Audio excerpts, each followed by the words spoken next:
বিশ্ববিখ্যাত ফুটবলার মেসিকে নিয়ে যুবভারতী ক্রীড়াঙ্গনে যে ধরনের রঙ্গ হলো, এটাতে বাঙালির আন্তর্জাতিক বেইজ্জতি হলো।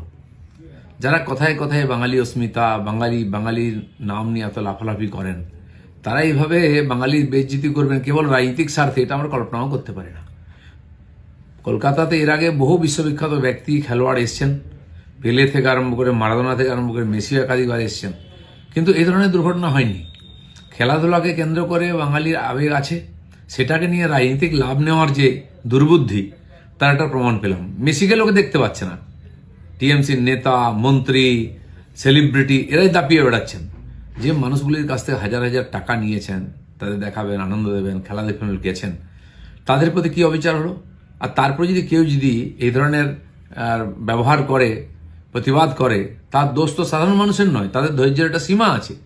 এর আগে আমরা দেখেছি আপনাদের রাজনীতিক কারণে এই ক্রীড়াঙ্গনে লোকেরা ইস্টবেঙ্গল মোহনবাগানের খেলা দেখতে এসে পুলিশের লাঠিপেটা খেয়েছিল কিনা, তারা আন্দোলন করবে এই ভয়। তারপর মানুষকে কি মনে করেন?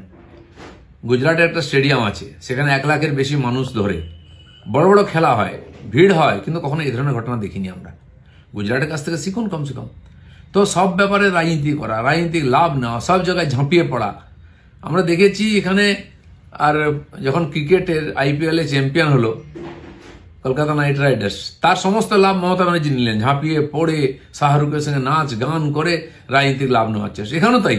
এবার তো বেচারা শাহরুখ ঢোকার চান্সই পাচ্ছিল না, তাকে এমন ব্রাত্য করে দেওয়া হয়েছিল, কারণ তার চেয়ে বেশি পপুলার মেসি এসছে।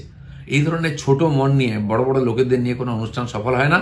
এতে কেবল পশ্চিমবাংলার, কলকাতার বদনাম হয়, আর সেটা আপনারা সফলভাবে করেছেন, সেজন্য আপনাদেরকে ধিক্কার জানাতে হয়।